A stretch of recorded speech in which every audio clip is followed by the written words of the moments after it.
اس کے باوجود اگر امریکہ اس جنگ میں کودا ہے اور اس نے آ کر اٹیک کیا ایران کے اوپر، تو آپ کیا سمجھتے ہیں کہ وہ امریکہ کے جو سفیر ہیں اسرائیل میں مائک حقابی، انہوں نے کہا کہ یہ دراصل اگر اسرائیل پورے خطے پر بھی قبضہ کر لے اور سعودی عرب تک قبضہ کر لے اور گریٹر اسرائیل اس کو بنا دے تو یہ کوئی بڑی بات نہیں ہے، ہم تو ایک الہامی پلان پر عمل کر رہے ہیں. تو آپ سمجھتے ہیں کہ یہ وہ گریٹر اسرائیل کے پلان کو پش کرنے کی کوشش ہے، اس کا پہلا قدم ہے؟ پریزیڈنٹ ٹرمپ میں نہیں سمجھتا کہ کوئی اتنے مذہبی آدمی ہیں، ان کی جو لائف سٹائل ہے اس سے یہ نظر نہیں آ رہا. ہاں لیکن ووٹوں کی خاطر وہ سب کچھ کر سکتے ہیں. ان کا جو سپورٹ بیس ہے وہ وہی ہے جو آپ نے جس کا ذکر کیا ہے، اور وہ وہی ہیں جو سمجھتے ہیں کہ جی یہ جینیسس میں لکھا گیا ہے کہ یہ پرومسڈ ہوم لینڈ ہے. اور جو ایکسٹریم ایونجلسٹ ہیں وہ یہ سمجھتے ہیں کہ حضرت عیسیٰ ظہور پذیر دوبارہ پھر ہوں گے جب اسرائیلی جو یہودی اپنے ہوم لینڈ میں پہنچ جائیں گے. اب کیا اس کا بعد میں یہودیوں کا وہ حشر کیا کریں گے کرسچنز، یہ کلیئر نہیں ہے. کیا ان کا قیمہ بنایا جائے گا بعد میں، وہ آج کی بحث نہیں. بحث صرف یہ ہے کہ ان کی یہ بلیف ہے کہ حضرت عیسیٰ کی جب دوبارہ ظہور پذیر ہوں گے اس وقت ہوں گے جب یہ ان کی الہامی کتابوں کے مطابق وہاں واپس پہنچ جائیں گے یہ. لیکن میں کہہ رہا ہوں میں نہیں سمجھتا کہ ٹرمپ صاحب اتنے کو مذہبی آدمی ہیں. ٹرمپ صاحب ایک سیاستدان ہیں اور وہ ہر لمٹ کراس کر رہے ہیں اپنے سیاسی مفادات کو اچیو کرنے کے لیے. دفتر میں وہ تو دعائیں اس مانگ لیے رہے جو ہیں. آپ نے حقبی صاحب کا ذکر کیا ہے، ٹرمپ صاحب اسے بلیو کریں نہ کریں لیکن وہ یہ ضرور سمجھتے ہیں کہ ان کے کئی سپورٹر اس کو بلیو کرتے ہیں، اور وہ انہیں خوش کرنے کے اور لیے شاید وہ یہ سمجھتے ہیں کہ اس کی وجہ سے وہ مڈ ٹرم الیکشن جیتیں گے. یہ تو آنے والا وقت بتائے گا. اس وقت آثار مشکل ہے ان کے لیے مڈ ٹرم الیکشن جیتنے کے، کیونکہ میرے حساب سے عام آدمی سب سے زیادہ اپنی روٹی دیکھتا ہے. بالکل ٹھیک ہے کہ اس کی کاسٹ ٹیبل پہ جو کھانا آ رہا ہے اس کی کیا پرائس. بالکل ٹھیک ہے. اگر اپنے ووٹر کو ہی خوش کرنے کے لیے انہوں نے اس جنگ میں حصہ لیا اور اسرائیل کی خواہش بھی پوری کی، تو پھر یہ اتنی کمزور پلاننگ ایک اتنی بڑی معاشی اور ملٹری طاقت کرتی ہے کہ آپ آتے ہی جو ہیڈ آف سٹیٹ ہے، سپریم لیڈر ہے، آپ ان پر اٹیک کرتے ہیں، انہیں آپ شہید بھی کر دیتے ہیں، اور اس کے بعد آپ کے پاس کوئی ایگزٹ پلان بھی نہیں ہے، آپ کے پاس کوئی ٹرافی بھی نہیں ہے، اور اب آپ اس جنگ میں پھنسے ہوئے ہیں. تو آپ سمجھتے ہیں کہ امریکہ اب یہاں پھنسا ہوا ہے؟ یہ اس بات کی تصدیق کر رہا ہے جو میں نے آپ کو پہلے کہا تھا کہ کیا یہ جنگ امریکہ کے مفاد میں لڑی جا رہی ہے یا اسرائیل کے مفاد میں. اگر تو امریکہ کے مفاد میں لڑی گئی ہوتی تو امید یہ ہے، حالانکہ افغانستان میں، عراق میں، ویتنام میں امریکہ کا اچھا حشر نہیں ہوا، کیونکہ امریکہ آتا ہے اپنی طاقت پہ، ملٹری مائٹ. ان کی ملٹری مائٹ، سائنٹیفک مائٹ میں کویسچن نہیں کر رہا، لیکن جب وہ اس قسم کے حملے کرتے ہیں تو بھول جاتے ہیں کہ قوموں میں ایک ریزسٹنس کی بھی ان کی جو حص ہے، ان کی جو سیلف رسپیکٹ ہے وہ ریزسٹ کرتی ہے. اور وہ جب وہاں آتے ہیں بوٹس آن گراؤنڈ، تو انہوں نے بوٹس آن گراؤنڈ بھیج کے بھی دیکھ لیا جی ایران میں، افغانستان میں اور عراق میں ان کا برا حشر ہوا. اس لیے عموماً یہی آج کل خیال کیا جاتا ہے کہ یہ بوٹس آن گراؤنڈ یعنی کہ اپنے فوجی نہیں بھیجیں گے ایران. حالانکہ اشارے کیے جا رہے ہیں اس قسم کے کچھ نتھنگ از رولڈ آؤٹ، یعنی یہ بھی ہو سکتا ہے. میں نہیں سمجھتا کہ جتنی بھی مرضی بلنڈر ہوئے ہوں، نہ امریکنز اس وقت یہ سمجھتے ہیں، امریکن پبلک اوپینین میں میرا خیال ہے 5% لوگ بھی یہ نہیں سمجھتے، بھائی شاید 2% بھی نہیں سمجھتے کہ ان کے فوجی وہاں لینڈ کریں گے. کیونکہ جس دن فوجی لینڈ کیے موگادیشو سے صومالیہ 8 کفن گئے تھے، ان کو کہتے ہیں باڈی بیگز. 8 کفن گئے تھے تو پریزیڈنٹ کلنٹن نے پالیسی بدل دی تھی.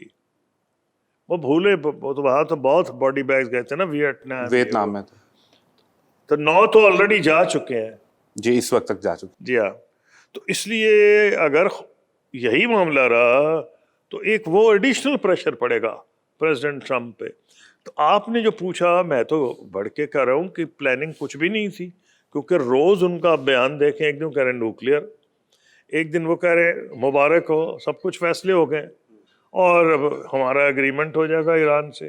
ایران کے جو وزیر ہیں وہ خود اس کی تصدیق کر رہے ہیں جو پریزیڈنٹ ٹرمپ کا بیان ہے. اور پھر جو آپ کے سامنے دیکھیے وہ ہوا ہی ہے کہ اسرائیل کو جب یہ اندازہ ہوا کہ ایران تو مان گیا، یہ تو پروگرام نیوکلیئر پہ تو جھگڑا ہی کچھ نہیں، اس کو جب یہ اندازہ ہوا تو اس نے وہ کیا جو اس نے پچھلی دفعہ کیا تھا۔ پچھلی دفعہ بھی اسرائیل نے حملہ ہم کیا اٹیک کر رہے ہیں، آپ آ اور رہے ہیں نہیں۔ بعد میں امریکہ کمپیل ہو گیا، کمپیل ہونا نہیں چاہیے، لیکن کیونکہ پریزیڈنٹ ٹرمپ یہ سمجھتے تھے کہ اسرائیل کی سپورٹ میں جب میں جاؤں گا تو میرا جو بیس ہے ایونجیلیکل کرسچنز کا بہت خوش ہوگا۔ اب وہ پیچھے نہیں رہنا چاہتے تھے کہ اسرائیل نے تو وہ کمال کرم دکھایا تو میں کیسے پیچھے رہ جاؤں۔ ان ادر ورڈز، انگریزی کا ایک ایکسپریشن ہے، it's the tail that wags the dog۔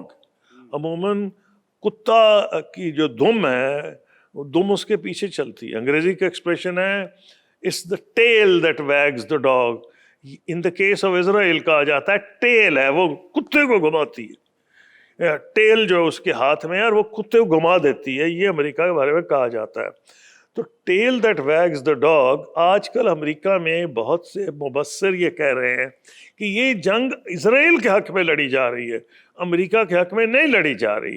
اس لیے مجھے یہ نظر نہیں آ رہا کہ امریکہ کے پوائنٹ آف ویو سے اس سے کوئی اچھا نتیجہ نکلے گا۔ اگر بوٹس آن گراؤنڈ نہیں آتے، جس طرح آپ کہہ بھی رہے ہیں، تو امریکہ یہاں پر کردوں کو سپورٹ کر رہا ہے، اور وہ ایک رپورٹ ہے، سی این کوٹ کرتا ہے اسے، کہ انہیں لائٹ ویپن بھی فراہم کیا جا رہا ہے۔ ان کردوں کو سپورٹ کر کے امریکہ اپنا وہ مقصد حاصل کر پائے گا کہ وہ رجیم چینج کروا پائے؟ یعنی یہ ایران ورسز کردستان ہو چلے جائے گا؟ مان جائے کہ سارے ہی کرد علیحدہ ہونا، مان جائے for the sake of argument, میں تو نہیں مانتا۔ ان کی آبادی 8 to 10% ہے۔ ایک ایسے موقع پہ جب قوم آرگنائز ہوئی ہے، امریکہ کو ویپنز ان کو دے بھی دے،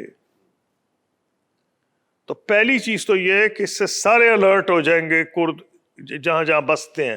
کرد ایک ملک میں نہیں ہے، جی شام میں ہے، جی جی، ایران میں ہے، ترکی میں ہے، بھی۔ عراق میں ہے۔ تو میں تو نہیں سمجھتا ٹرکی جو ان کا الہ رہا ہے ابھی تک اس پالیسی پہ قطعاً خوش ہوگا، بالکل نہیں خوش ہوگا۔ اور کچھ نہ کچھ ریفیوجیز ٹرکی بھی جائیں گے، میں کردوں کی نہیں بات کر رہا، کیونکہ وہاں ٹرکش سپیکنگ آبادی بھی ہے ایران میں، ترکمان، وہ لوگ کچھ گئے تو نہیں ابھی، کچھ تھوڑے بہت اکا دکا لوگ جا رہے ہیں، تو کوئی ملک اس سے خوش نہیں ہے۔ تو یہ کردستان کے اگر لوگوں کو، کیونکہ اپنے فوجی نہیں بھیجنا چاہتے، تو ان کا خیال ہے کردوں کو ہم آرگنائز کریں۔ مجھے نظر کامیاب ہوتے نہیں آ رہے۔ ہاں ہو سکتا ہے کچھ لوگ لڑنے کو تیار ہو جائیں، یہ میں تو نہیں، میں کوئی جوتشی تو نہیں ہوں، امریکن انٹیلیجنس کے ان سے رابطے ہیں، اور وہ انہوں نے کنفرم کیا ہے کردوں کے لیڈر نے کہ ہم سے رابطہ کیا گیا اور ہم نے ویپنز مانگے ہیں۔ لیکن میں نہیں سمجھتا کہ وہ کوئی بنیادی جوہری تبدیلی لے کے آئیں گے، یعنی وہ رجیم چینج نہیں کروا پائیں گے؟ میرا نہیں خیال ہے۔ اچھا، اگر ہم ہسٹری کا تھوڑا سبق دیکھ لیں کہ افغانستان کی اس جنگ میں امریکہ مختلف اوقات میں مختلف گروپس کو سامنے آ کر بھی اور چھپ کر بھی سپورٹ کرتا رہا ہے، لیکن وہ ہمیشہ ہی بیک فائر کیا ہے، اور اس خطے میں وہ پرائس آج بھی ہم پے کر رہے ہیں۔ سو اگر کردوں کو کسی جگہ وہ سپورٹ کرتا ہے تو پھر اس خطے میں آپ نے نام لیا، وہ پرائس ترکیہ بھی پے کر رہا ہوگا، سیریا بھی، عراق بھی، ایران بھی، اور کہیں ہمیں بھی کوئی خوف ہونا چاہیے یا نہیں؟ نہیں، ہمیں تو اس لیے خوف ہونا چاہیے، بالکل خوف ہونا چاہیے کہ اگر خدا نہ خواستہ ایران ڈیسٹیبلائز ہو گیا۔ جی، ایران ایک اینشنٹ سویلائزیشن ہے، ہزاروں سال پرانی تاریخ، اور ان کو جو اب آپ دیکھیں جو مذہبی لیڈر ان کے ہیں، وہ بڑی حیرانی کی بات ہے۔ میں دیکھ رہا تھا کہ جو ان کے رہبر بھی ہیں جو شہید ہو چکے آیت اللہ ہیں، خامنائی، جی،